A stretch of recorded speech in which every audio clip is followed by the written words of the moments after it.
हरे कृष्णा। सभी को दंडवत प्रणाम। श्री गुरुदेव की अहेतुक कृपा से हम जो ग्रंथ कर रहे हैं उसका नाम है श्री श्री चैतन्य चैत पीयूष। श्री श्री चैतन्य चैत पीयूष में हमने कल महाप्रभु की जन्म लीला को श्रवण किया था।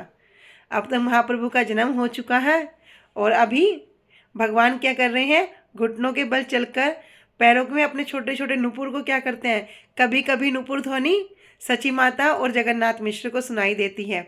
और वह सब क्या सोचते हैं कि हमारे घर में जो शालिग्राम है ना, वही कभी कभी घर में चलते होंगे। तो भगवान क्या करते, अपनी अब ऐश्वर्य को वहाँ प्रकाशित कर रहे हैं। अब आगे हम श्रवण करेंगे सर्प धारण जो लीला है। तो जैसे जैसे प्रभु थोड़े बड़े होते जा रहे थे, उनकी चंचलता उतनी ही बढ़ती जा रही थी।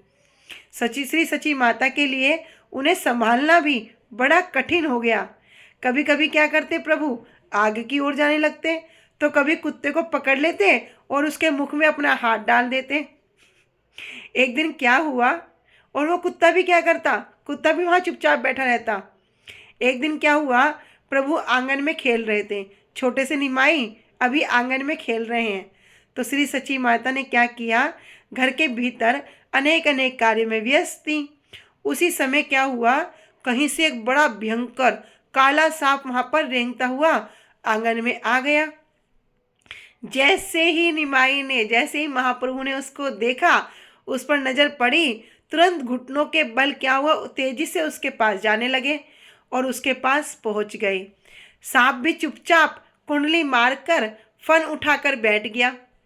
प्रभु ने क्या किया, झट से उसके ऊपर बैठ गए और क्या कर रहे, अपने एक हाथ से उसको फन को पकड़कर हिलाने लगे।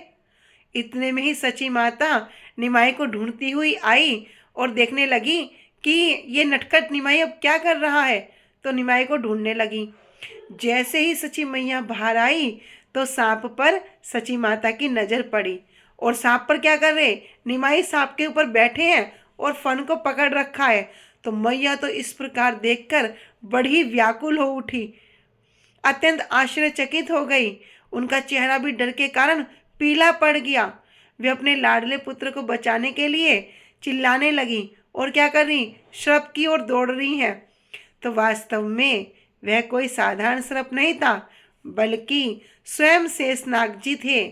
वे अपने प्रभु का दर्शन करने के लिए और उनकी सेवा के लिए ही वहाँ पर आए थे। अतः जब उन्होंने श्री सची माता को भयभीत देखा तो वे भी धीरे धीरे सरकते हुए वहाँ से चले गए। यह देखकर श्री सची माता ने क्या किया, बड़ी राहत की सांस ली। परंतु फिर प्रभु क्या करने लगे, प्रभु भी उसी ओर जाने लगे जिस तरफ वो सांप गया है। तब सची माता ने क्या किया, दौड़कर उन्हें पकड़कर अपनी गोदी में ले लिया और क्या कर रही हैं, इधर सची मैया रो रही हैं, डर के कारण उनका मुख भी पीला पड़ गया और रोते रोते क्या कर रही हैं, निमाई के मुख को चुंबन कर रही है, उनके मुख को चूम रही हैं।